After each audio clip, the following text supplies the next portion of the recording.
Have you ever felt like your voice isn't truly heard in the workplace and that your needs are not being met? Do you sometimes wonder if your fears about leadership or career growth are actually real or just stories you've told yourself? And what if I told you that the key to leading others starts with mastering how you lead yourself? Today we are diving deep into the art of self-leadership with none other than the amazing Heather Younger. She's the founder and CEO of Employee Fanatix. She's also the best-selling author of The Art of Active Listening, The Art of Caring Leadership, and now her latest book, The Art of Self-Leadership. Heather shares powerful insights on emotional intelligence, resilience, overcoming fear, and the mindset shifts required to become a truly influential leader. So if you've ever questioned your own leadership abilities or felt stuck in your career, this episode is for you. Hey everyone, and welcome back to The Leadership Project. I'm greatly honored today to be joined by Heather Younger. Heather is the founder and CEO of an organization called Employee Fanatix that focuses on employee engagement and company culture. But she's also the best-selling author of multiple books, including The Art of Active Listening, The Art of Caring Leadership, and her latest book, which will be out by the time we air this episode, which is called The Art of Self-Leadership. When I look at Heather's body of work, I feel like I could do 27 or even 270 episodes with Heather, and we still wouldn't be finished. But we're going to drill down onto her latest book today, The Art of Self-Leadership. So without any further ado, Heather, I'd love for you to introduce yourself to the audience, give a little flavor of your background, but what I'm most interested in, why this book? What inspired The Art of Self-Leadership? Well, thanks, Mick, again, for having me. This book came out of a journey of doing a lot of listening. It is a core belief of mine that listening to another human being is the biggest gift you can give to them.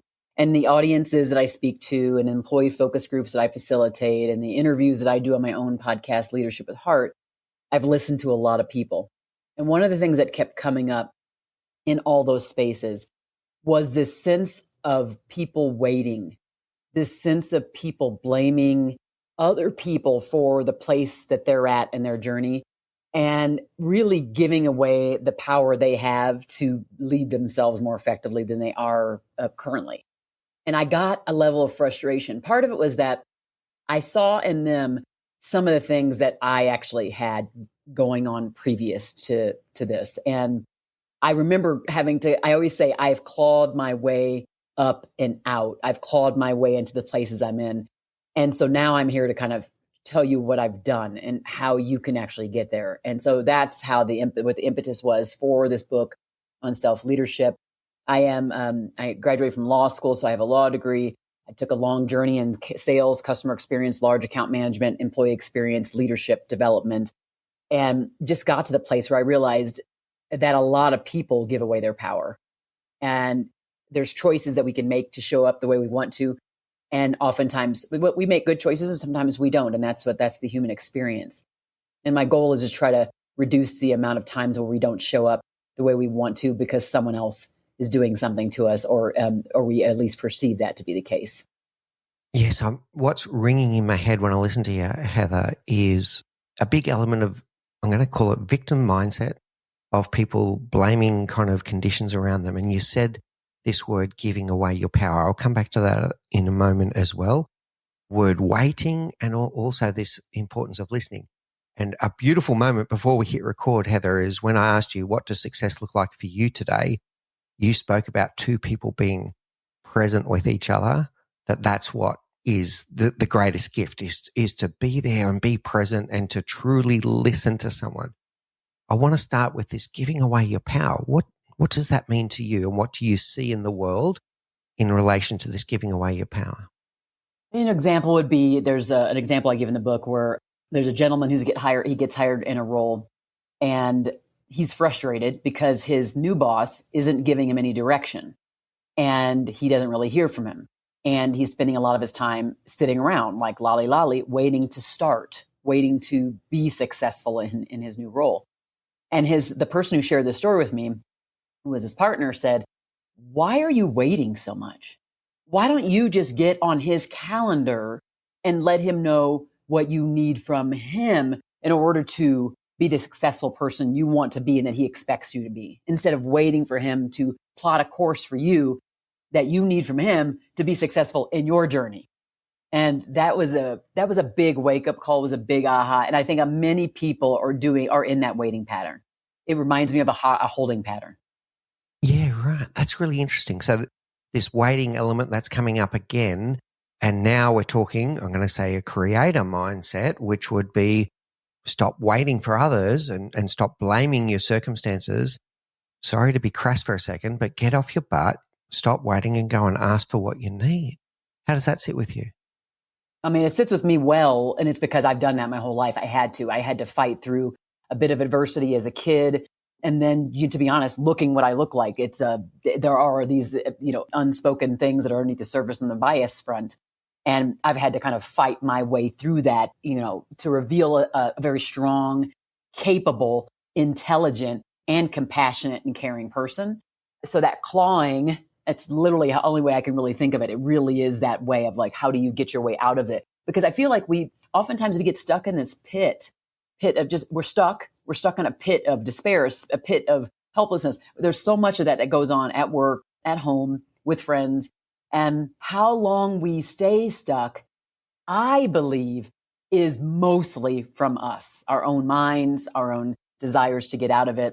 And so because I was able to do that and continue to claw through life, continue to get out of it, I want to continue to impart to people. I think I've discovered that the secret that's helped me continue to move forward and to achieve what I do is this idea of shortening the time I'm stuck in between the pain I have or the thing that's making me be in pain and the time I find the solution out of that pain.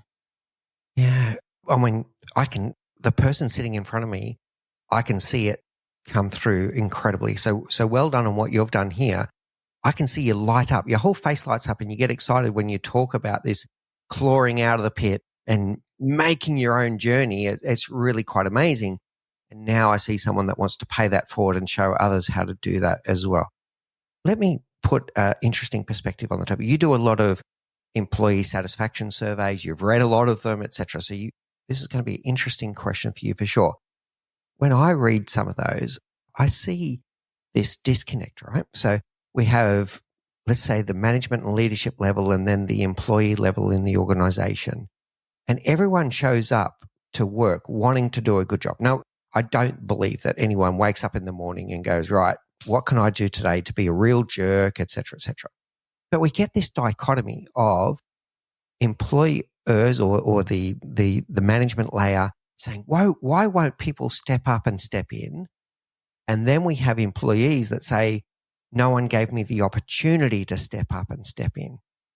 And you end up in this situation where everyone wants the same thing, but there's a missing dialogue or there's a disconnect somewhere. Yeah. Actually, I just was on a webinar a couple of days ago with Amy Edmondson, the kind of the person who coined psychological safety.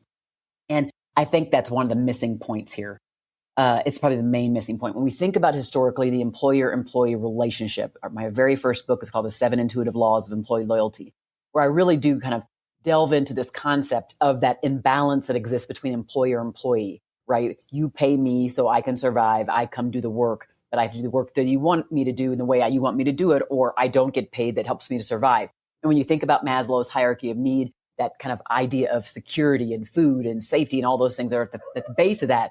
Employers have so much to do with giving that to people. They don't even realize how much power they possess. They think of it very superficially and don't realize how deep it goes.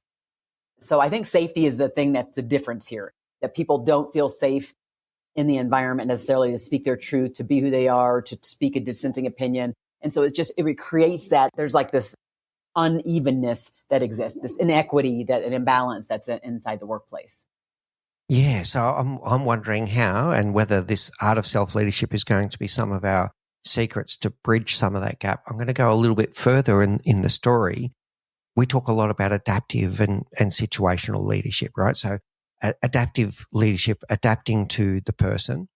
And sometimes we talk about, well, you're not going to lead a 30-year veteran in your industry the same way that you're going to lead an intern. They have different needs. And I still believe that's universally true, even though I'm about to contradict myself.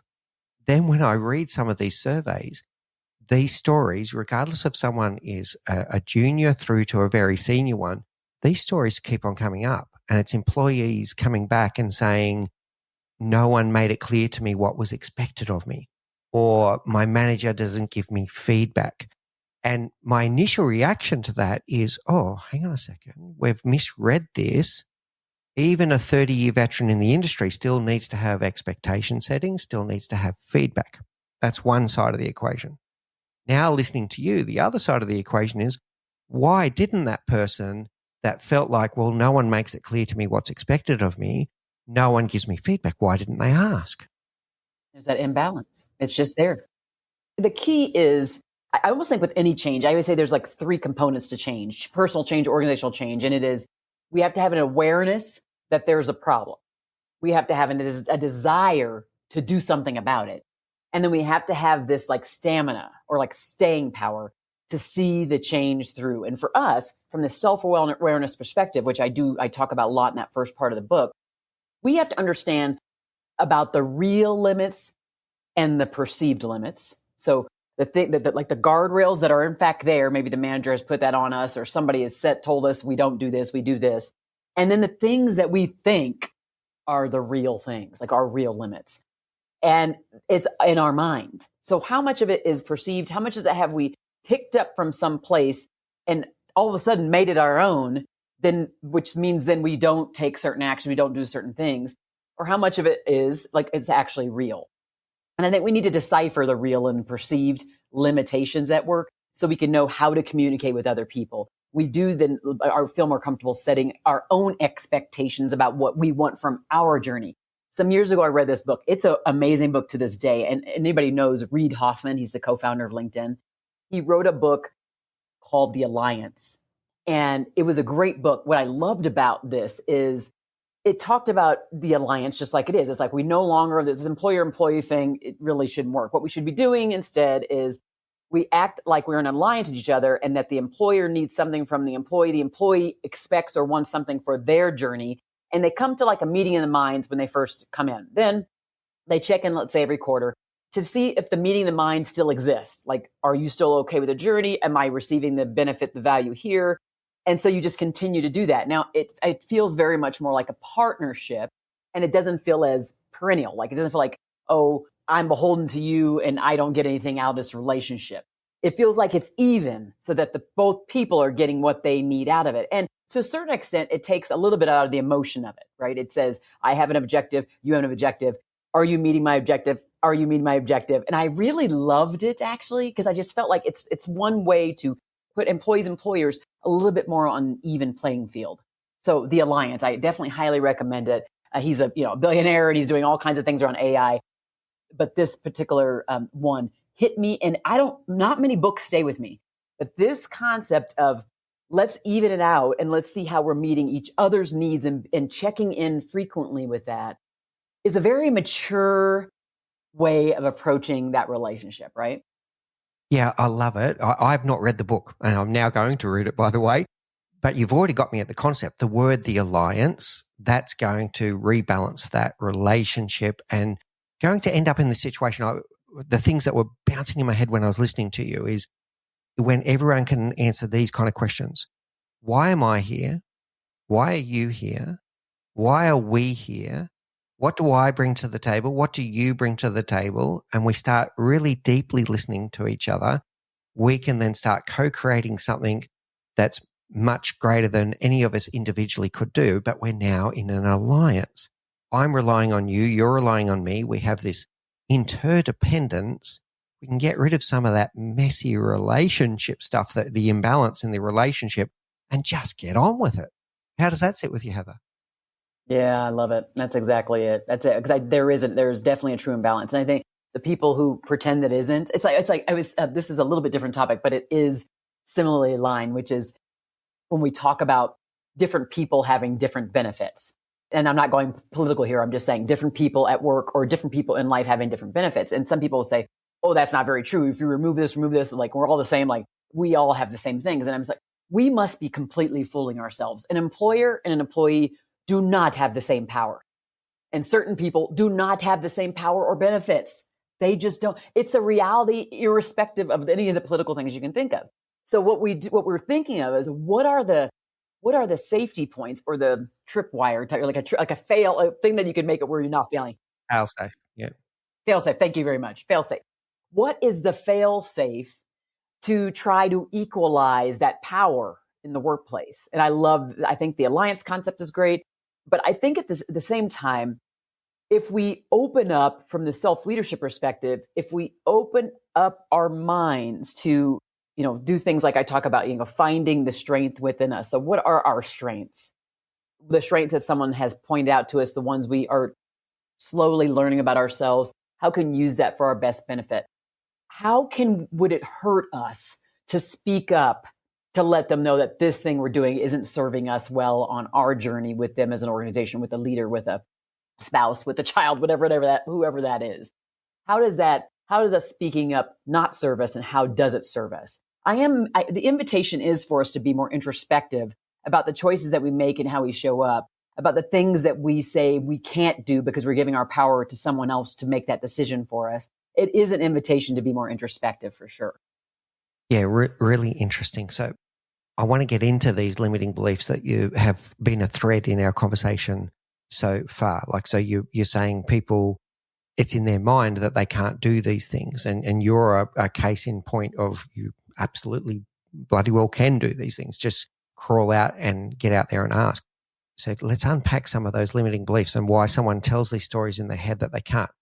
Is it the lack of psychological safety? Is it the fear of the power imbalance? Or is it they're mimicking the behavior of people before them and a little bit of societal expectations of people, thinking too much about what other people expect of them instead of just being themselves? Like, what's holding people back? Let's use the example I used before, that the employee is feeling like no one helps them set expectations of what's expected of them.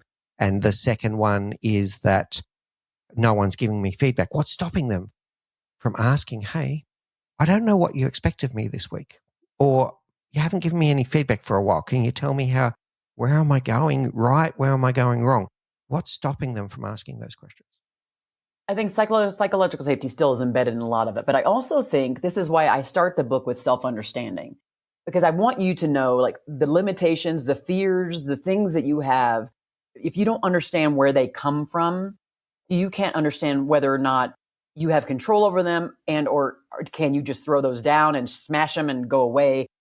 You have to go deeper on who you are and where a lot of these things come from, because I do feel like that's what's stopping us. Another thing I talk about in this first part is on our value structure. So understanding what we value, we'll understand the value we bring. We'll also understand what it is we will not suffer through, the things we will not put up with. It also will help us understand what we stand for and what it is we're excited about.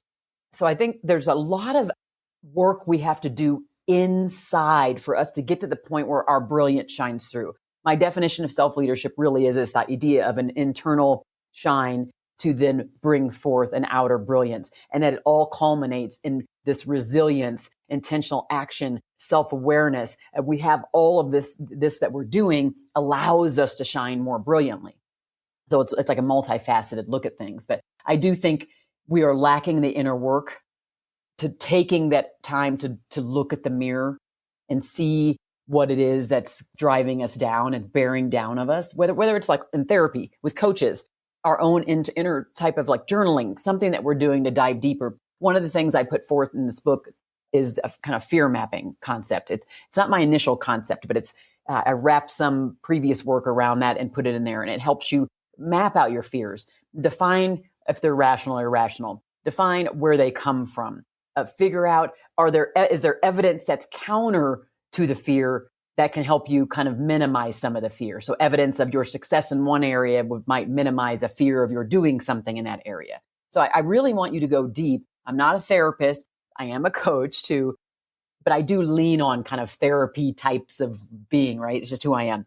And I think that we're really missing doing a lot of that internal work to get to the point where our brilliance can shine through.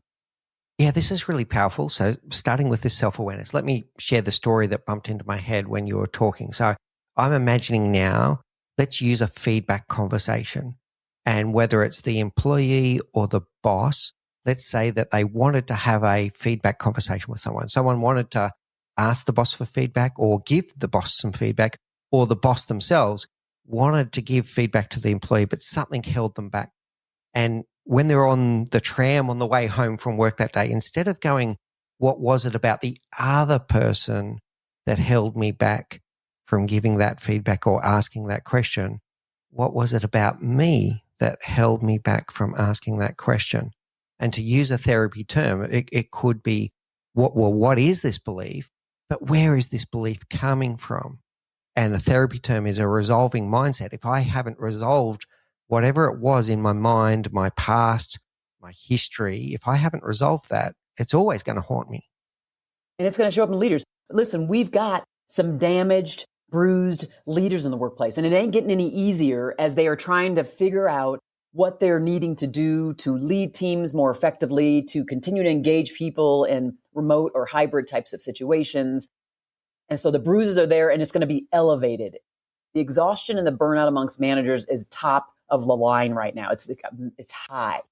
And so I think the key is for them to even do their own work around, why is this being so hard? And why are you having a hard time? And just to ask yourself why a lot, because I think that's how we get to the bottom of why it's like how it's revealing itself to the external world. So inward shine, outward brilliance.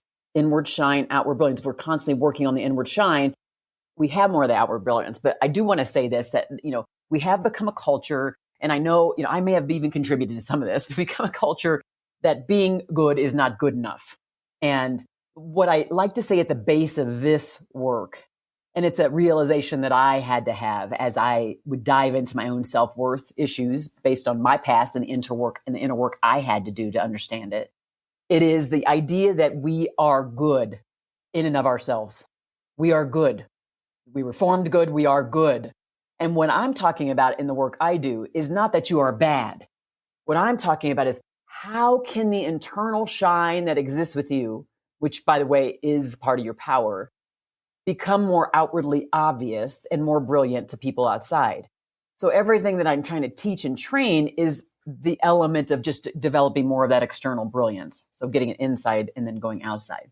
So that's what I want people to know, is that this work is not about me telling you you're bad and so go lead yourself better. Like, it's not that. It's how do you just do it more effectively? How do you shine more brilliantly? How can your relationships be more fruitful? How can you feel better about yourself? And that's really the gist of, to be honest, all of the work. Because even in the caring leadership space, when I'm training leaders or talking to managers and audiences, I'm inviting them to show up with more concern and care first for themselves, which is what self-leadership's about, then for others, to start with them, to go externally. But the invitation is there, and it's up for them to accept it. So inner shine, outward brilliance, and you are saying that people are good. I want to challenge that a little bit now and say, it's not challenge it, it's ask for some tips here on how does someone make sure that that doesn't become their own worst critic and they start beating themselves up, or it might be imposter syndrome kicking in and they go into a spiral instead of something virtuous. Yeah, we're all human. So I'm going to say right now, I want you to allow the space to feel bad. I want you to allow the space to not feel like a hero in the moment, or like you're doing your best work, or like you are your best person. We are human.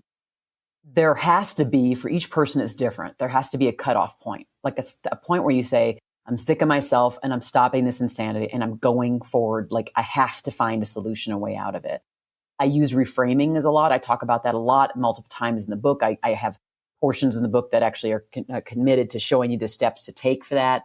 But I think that's the key, is that at some point you shake yourself out of it. You smack yourself, right? Like this, okay, enough is enough. And your thing is to really shorten the time between the thing that's happening to you that makes you feel stuck and the enlightenment that comes, like the trigger point that comes. And so that you have to define that for yourself. I call it kind of a switch in the brain, and only you can determine when you are going to be the one that kind of flips the switch that allows you to step outside of that thinking that's not serving you. I just think, but we all have our own times when we are so sick of ourselves, we got to get out of it. And you just have to figure out, when can I shorten that time? When the sickness of myself is shortened and I can just stop being in this pity party of myself, or this non-belief or this imposter thing. Here's another great, just a really good tactical exercise. Now I hear people talking about gratitude journals. I think gratitude journals are great. I also think accomplishment journals would be great. Just writing down where you have been successful, countering that. You can talk about, like, when I was at the point where I was in a place of fear or a place of, I felt like I was failing. What did that look like? What was going on? Now I want you to go right next to that, like draw a line, and right next to it, put a time when you actually succeeded in very similar circumstances. What was going on there? What did you do differently? Because again, as we were able to break down our actions in both scenarios, we might see it's one little tiny little tweak. And it's not some huge thing. You're not looking for some big thing to come to you.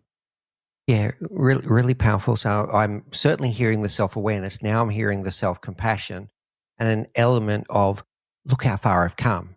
Not look at all the things that, I'm not good at this, I'm not good at that. Look at how far I'm come. Everyone's on a journey. So make sure you're celebrating the successes along the way. Don't forget those. Don't just be the self-critical, also celebrate the successes. Okay. Yes, please do. Please do. And I'm by the way, when I say that, when I'm saying that, I'm saying it to myself too. I've just gotten better at it. Yeah, good. Okay.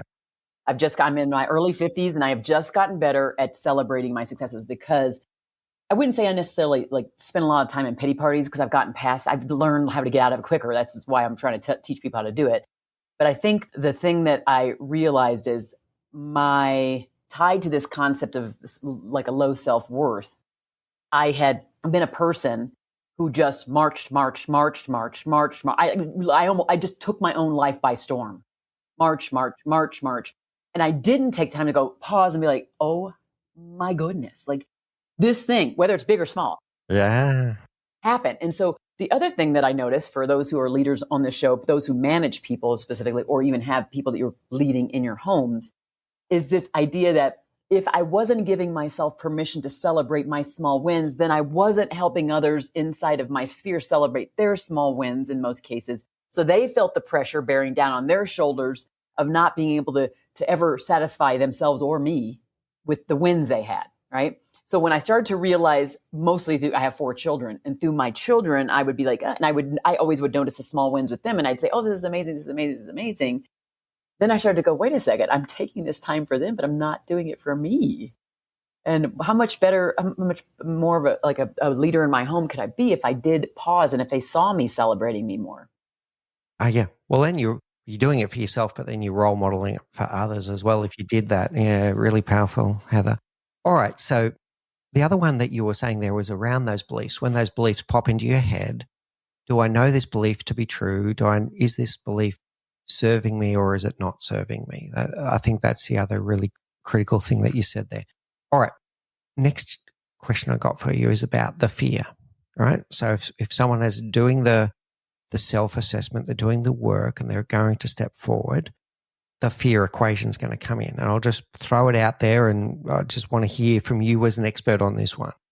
People's fear of loss always outweighs their appreciation of gain.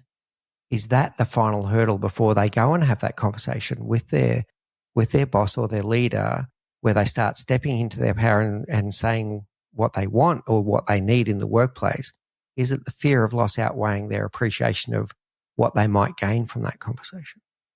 Excellent question. I don't think anybody's ever asked me that before. And I do believe oftentimes that whole carrot versus stick, or what the pain versus the pleasure. I do think that comes into play a lot. And I do think, even like, remember I talked about the three-legged stool on change, as we think of the awareness of a pain point or a stumbling block, a desire to do something about it, and then the stamina to see it through. I think often the desire is kind of what you're getting to, is like hampered by our fear of rejection, our fear of negative feedback, our fear of just someone completely denying that our view has any, that's reputable. And I think that's again, going back to the psychological safety part. And Amy Edmondson's work was so brilliant in that. And then we just see continued on. It is a very real thing. to work against. I don't want to minimize people's fears around what people might say but what I want to do, the invitation is for you to evaluate, is the fear real? So have you seen, is there evidence that it's real? So you've had talks with your boss or talks with people before, and you can see that they are very anti, to saying something in a dissenting opinion or having people challenge them or whatever it is. Have I paid enough attention to the people? Let's just say it's my boss, my manager, or an executive leadership team member. And have I paid enough attention to how they like to be communicated to? Have I paid attention to how they receive dissenting opinion, whether it's one-on-one or if it's you're in a small group meeting versus a large group meeting? That goes back to the being a present person. Because if you're present enough, you're going to be more aware about what you and what's happening in your environment, which then allows you to meet people more where they're at to get more out of the relationships that you have. If everything's about you, and you're so inward focused and you're not seeing outside of you, you're not going to be effective in your spaces with the people who need you to communicate with them in the way they need to be heard, not in the way that you need to be heard. So let me give you an example. Let's say your manager is somebody who's really data oriented. In order for them to make sense of the world and the environment and for them to find their own truth, they need data.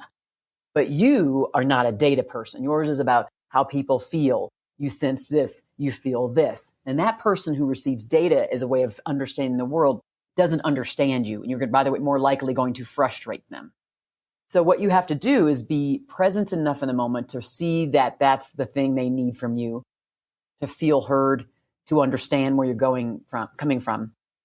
And then you give it to them that way. So you find the data points. You find the metrics that proves the point of the thing you're looking to get done. That's self-leadership, because it's saying, in order for me to be effective in my relationships, I got to find a way to get through to these people. And these people aren't necessarily like people who think like me or respond like me. And so because of that, I need to find a way through that instead of, again, them giving you, like them telling you, or, you know what I mean? It's just much more proactive. The intentional action is really embedded in that a lot. Yeah, really good. So the power of presence, if you do have that presence, you're going to have the ability to really pay attention to what's going on around you and how the other people behave and act, etc. And then the key word that you said that I think is really powerful for me is the word evidence. So then this story that you've curated in your head, this powerful story that you've created in your head about your boss, about, I could never have that conversation with my boss because where's the evidence? Where's the evidence that that is true? That fear that you've got that the conversation is going to go badly, where's the evidence that that's true? So true. And then we can have this, now we can get back to the fear equation again. Now we can go, well, what's the worst that can happen? And is it really true? And what's the best that could happen? And is that true? And I bet you the equation, once you write it down, it's going to come towards you're better off stepping up and having that conversation. Exactly. Absolutely. You encapsulate it beautifully. It's definitely that the evidence part, what it does is it puts you back into the prefrontal cortex. So it puts you back in this like more objective place, because otherwise with the fears, there's tons of emotions and there's imposter syndrome and there's all this stuff that's in there that it's just like, if you do that, you're going off a deep end and you're going nowhere. And that conversation in your mind with other people is not serving you. And then most often it's not serving your relationship with other people either. So if you look at the idea of the evidence, it brings up this. I'm a lawyer. I'm trained as a lawyer. And so I naturally have this thing of like, I'm seeking evidence. So even when I'm talking about presence, when people are present with me, I'm looking for evidence. So I'm looking at their eyes. I'm looking at their body language. I'm looking if there's any phone nearby. So I'm just paying attention. And most people are, they just don't really call it that. They're looking for evidence.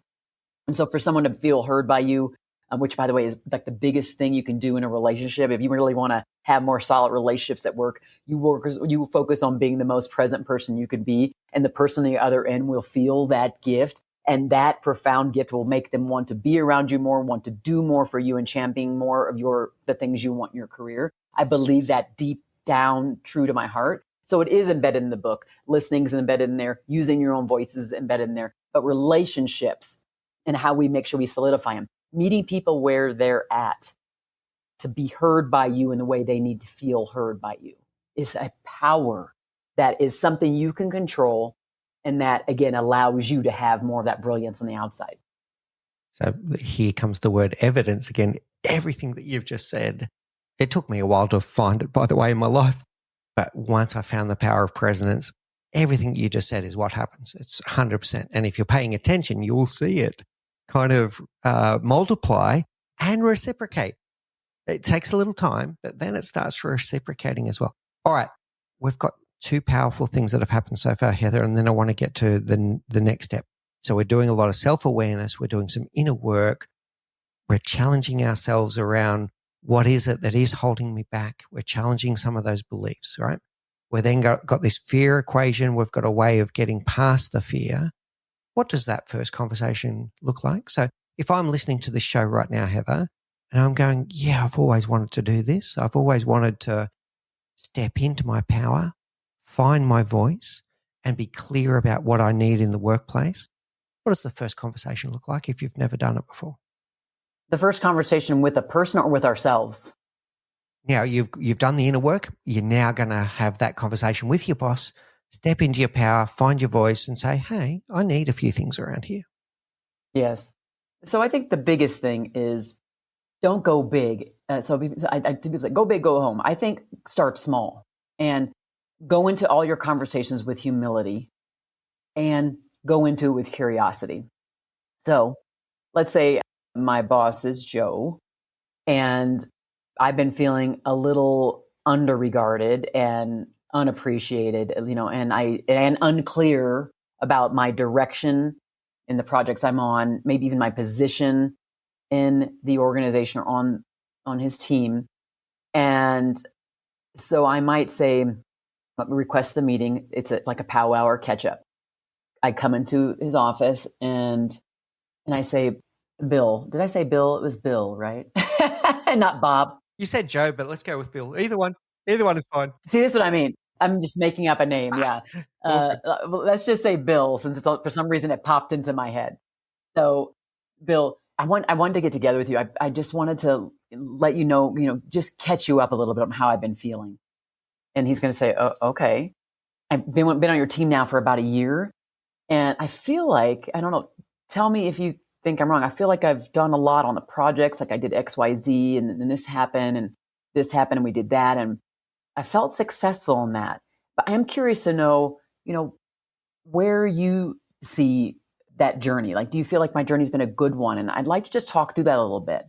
Okay. So the reason why I'm doing that, I want to ask the questions because I want to just see where Bill goes. I want to go deeper with that. I want to be present and have that full understanding of where he sees my journey and then say, and so after he goes through it, maybe he's complimentary and maybe says, yeah, there was a shortfall here, but you fixed it. And I'll say, okay, well, so now my question is, because I feel a little bit foggy about where my direction is, where I'm going and where your vision is for where my role could be and even my path, where can I go from here?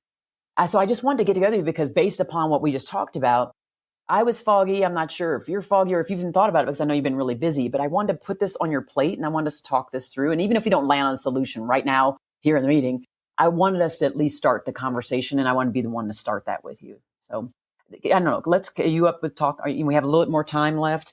Can we talk through that a little bit more? And then that's what I mean. So that's taking it like the bull by the horns. It's not being, oh, I'm going in my office and I have just told you what I'm going to do. That's not what I mean. It's just that we have to initiate the discussion and go from a really intelligent, as much as possible, unemotional place to be objective and mature in this discussion. Yeah, really good. All right. So humility and curiosity, I love it. And to play it out a little bit, if you do go in aggressive, Bill's most likely option is to get defensive, and you're not going to find out the truth from that. Now I'm hearing a bit of testing. There's a few things that you're testing, by the way. You also don't know what's going on in Bill's life. Like he's a human being as well. So having a bit of empathy and compassion there, then you're going to test, well, where am I? I think my performance is here, but does Bill think it's here or does he think it's here? So now I'm testing a little bit of my own evaluation of, does my perception of my performance match the boss's perception? And the third one that's ringing for me, Heather, is Bill may have no idea that you're feeling this way, that you don't feel seen, heard, valued, or you don't know where you are, etc. And he cannot fix what he doesn't know about. So you're by asking these questions, you're showing him that there's a gap and he can do something about it. How does that sit with you?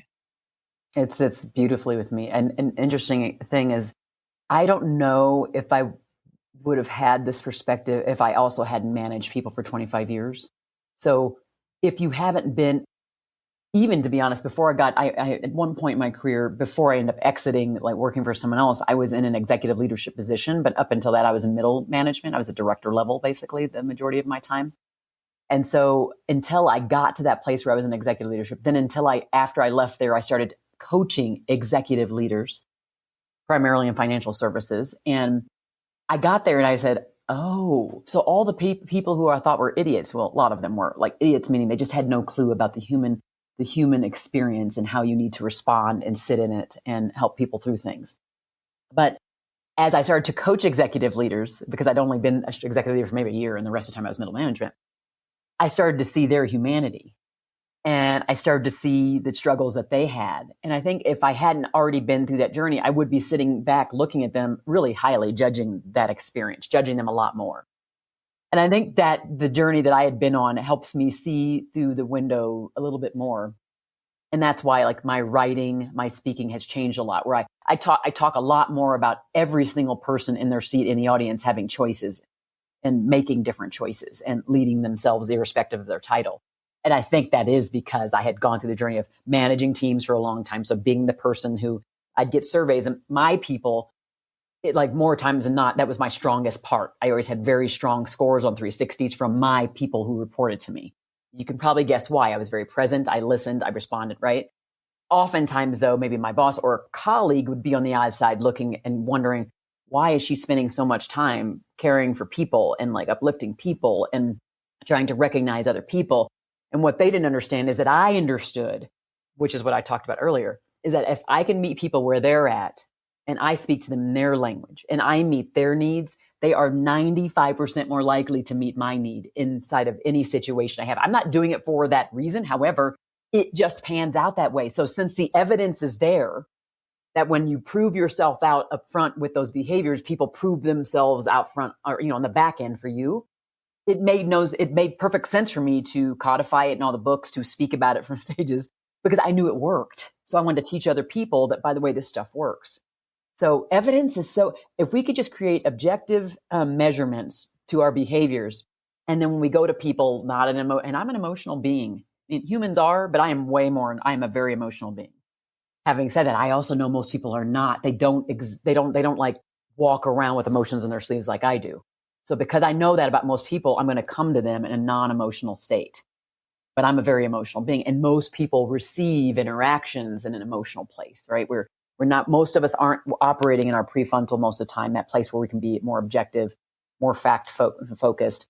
We're going to be in that place of like fight or flight, or like the emotional place where we're looking for different types of feelings, I guess, from an interaction we're having with people, particularly with our managers. Again, when you think about the employer-employee relationship, and you think about that power dynamic, and you even think about the kind of parent-child, it's a very weird thing that it's evolving over time, but there's still this underlying thing that exists inside the workplace for that regard. They're satisfying my need for housing, shelter, food, right? So you are giving this thing to me and I'm giving you something back to get it. It is a very complicated mix. And we can try to make it seem like it's this or that and, oh, well, it's a job and you get paid. But no matter what, there's an emotional bond, emotional pull, an emotional pain that exists in that place. And we can make it a positive one or a negative one by the choices we make and how we show up. Yeah, very good. This is a great one for all the leaders listening to the show. And the evidence, use that word again, stacks up every time that this absolutely works. By the way, it's the right thing to do regardless, but we succeed through our people. And if you take the time to give your people what they need, they'll give you what you need. And what they need is to be seen, heard, and valued. And the greatest gift you can give them is your presence. It works every time, 100%. It totally does. I know. It's like if I had to give everything up, it'd be like, that would be from a management perspective, if you can manage to do that, which is why I wrote a book on active listening, which is right. I have a certification on active listening, because I really, truly believe that if I could just teach you this one thing from a management perspective, right, you will have the benefits from it. So funny. All right. Really good, Heather. I feel like we're only scratching the surface of everything that's going to be in the book. So I'm going to give you a platform in a second to maybe give us a few other things, but some really powerful things I'm hearing about doing the inner work first and the self-awareness, about overcoming some of those fears to have some of those conversations, but then the powerful techniques that you gave us when you start having those conversations around humility and curiosity. And don't start with an assertion, start with a question. I think these are really powerful things. In the limited time that we've got left, what else would you like people to know about what they would get from the art of self-leadership if they pick it up when it comes on sale shortly? What I attempted to do was to give people a framework. I'm a huge framework person. I also, at in each chapter, there are exercises. I really am trying hard to move away from the philosophical side of leadership to the actual applicability and practical, levels of how do we do this? How do I go deeper? How do I do the deep work? So I'm giving you exercises that I hope that you'll get the book and you'll actually do the exercises. So it feels here and there like a little bit like a workbook, even though it's not, but there are some spaces where I am saying like, write some notes down, do that hard inner work. Because I do believe you're not going to buy the book because you just want to read a book. I think you actually want to achieve a thing. I think you are called to be stronger self-leaders when you go get that book. I think when you're struggling at work, you're struggling at home, you're struggling in a relationship where there's some dissension or conflict, and you're like, how could I have handled that differently? Why am I feeling this way?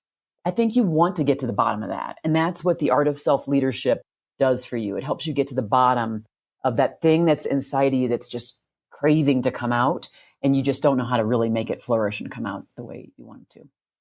Yeah, nice, Heather. I love the actionable nature of that. And it's not learning that changes your world. It's applied learning. So you got to apply the learning there. Really powerful. All right, Heather. So I'm going to take us now to our rapid round. These are the same 4 questions we ask all of our guests.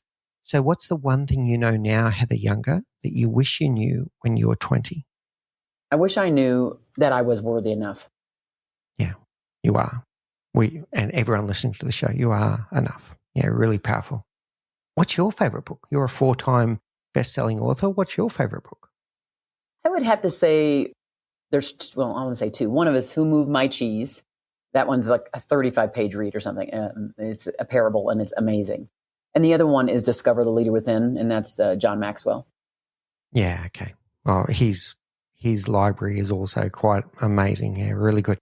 What's your favorite quote? My favorite quote. I don't have it like memorized, but it is the one by Marianne Williamson. It's a long one. That's why it's like a poem.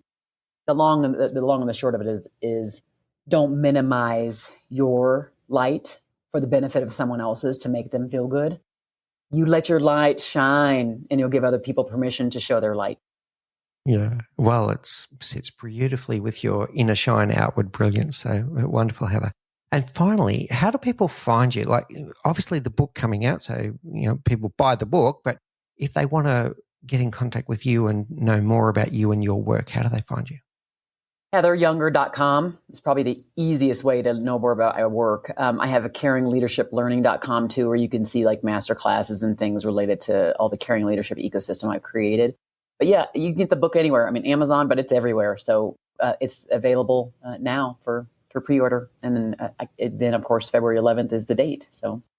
Yeah, brilliant. And congratulations. And can't wait to get a hold of the new book. Thank you for all that you do. Thank you for sharing your time and your wisdom with us today. I feel richer for this conversation. Like literally, I'm sitting here going, how do I apply this in my life? And I know that the audience are going to feel the same. So thank you so much, Heather. Thank you, Mick. I appreciate you. Wow, what an incredible conversation with Heather Younger. She's so inspirational. If there's one thing I hope you take away from this episode, it's that leadership isn't just about how we influence others. It starts with how we lead ourselves. Self-leadership is about presence, emotional intelligence, and having the courage to challenge your own limiting beliefs. And as Heather reminds us, the greatest gift you can give others is your presence. If this conversation resonated with you, I'd love to hear your thoughts. What was your biggest takeaway? What's one action you're going to take to strengthen your own self-leadership? Send me a message on LinkedIn or drop me a comment on YouTube. I genuinely want to hear from you. And if this topic of self-leadership has sparked something in you, then make sure you tune into the next episode where I'm going solo, reflecting on this conversation with Heather and sharing my own additional insights on self-leadership. I'll be diving deeper into how you can develop the mindset, the habits, and present of truly impactful leaders. If you're getting great value from our content, don't forget to subscribe to the Leadership Project YouTube channel, where we bring you weekly curated videos, the video podcast, and we're about to restart our live stream show, all designed to help you become the leader that you wish you always had. Thank you for listening to the Leadership Project at mixbeers.com. A huge call out to Faris Sadek for his video editing of all of our video content, and to all of the team at TLP. Joanne Goes On, Gerald Calabo, and my amazing wife, Say Spears. I could not do this show without you. Don't forget to subscribe to the Leadership Project YouTube channel, where we bring you interesting videos each and every week. And you can follow us on social, particularly on LinkedIn, Facebook, and Instagram. Now, in the meantime, please do take care, look out for each other, and join us on this journey as we learn together and lead together.